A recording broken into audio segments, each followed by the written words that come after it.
Well, folks, it seems like we have a bit of tasty news here for you. Longtime View co-host Sunny Hostin made a truly remarkable complaint. She was at the supermarket and chose not to buy salmon because it was just too darn expensive. She then dramatically claimed that if she can't buy it, imagine the average American. He says prices are going down. When's the last time Donald Trump, you think, went to the supermarket? Orange juice is up 29%. I was at the supermarket yesterday, and I literally decided not to buy salmon because of the And one of the things that they're saying, I can't buy it. Think about the average American. You can afford the salmon. one of the I did, but I chose not to because I thought it was too expensive. Because she wants to get slippers for Nana. Yeah. Okay, wait a minute. Let's talk about the average American versus the co-host of a major daytime show. Sunny Hostin's reported annual salary is a hefty 1.6 million, and her estimated net worth is around 3 million. She's also married to an orthopedic surgeon, which I'm pretty sure makes a lot more money than a waitress. And Sunny Hostin complaining about the price of salmon is like a vegan complaining about how their steak is prepared. With all due respect, Sunny, you can absolutely afford the salmon. The problem isn't that you can't buy it, the problem is that the price tag finally bothered you enough to be a talking point on TV, another way to feed your Trump derangement. This is exactly the kind of out-of-touch rhetoric that drives most Americans crazy. It's easy for millionaire commentators to sit in their bubbles and criticize in an attempt to understand the struggles that they'll most likely never ever have to face. Hostin and Joy Behar were quick to call President Trump a pathological liar for saying prices are coming down. This narrative, however, ignores the economic whiplash caused by the previous administration's spending and the reality of the Trump administration's efforts to fight it alongside the time it takes to do so.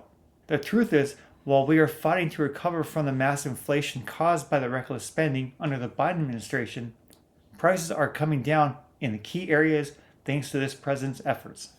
President Trump has been fighting hard to undo the economic damage, and we are seeing wins.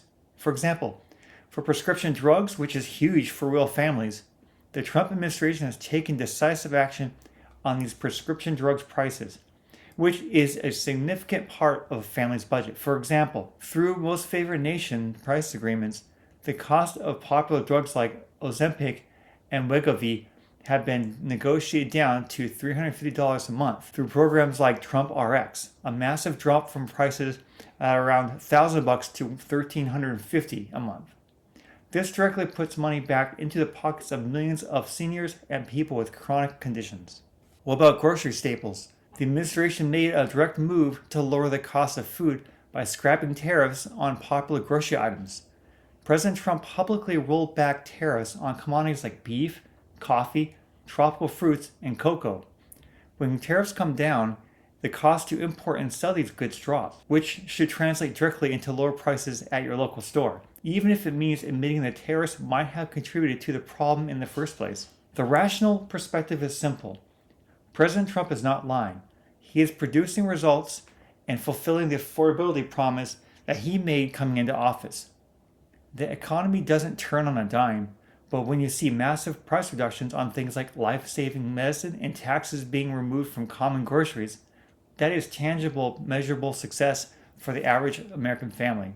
I guess Joy and Sunny can't digest the facts when they're served by Donald Trump. And here they are.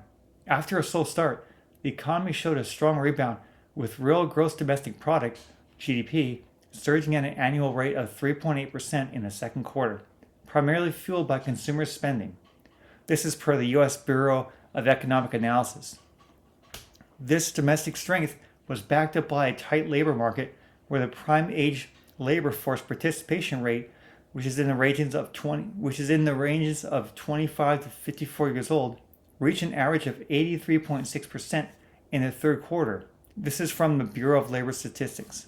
The Committee for a Responsible Federal Budget states that new trade policies have proved to be a major revenue source for the government, leading to a collection of $195 billion in customs duties for the fiscal year. Finally, big foreign investments signal global confidence, highlighted by a commitment from Saudi Arabia to increase its investments in U.S. to nearly $1 trillion, CBS News and the White House state. But we're not done, folks. Remember when another gem of The View, Whoopi Goldberg, stated that she has to work for a living and that she's having a hard time financially too, just like average Americans? I appreciate that people are having a hard time. Me too. Yeah. I work for a living. If I had all the money in the world, I would not be here. Whoopi earns around $8 million a year on The View, and her net worth is around $20 million. These are truly hard times, folks. Thanks for tuning in, and we'll see you in the next one.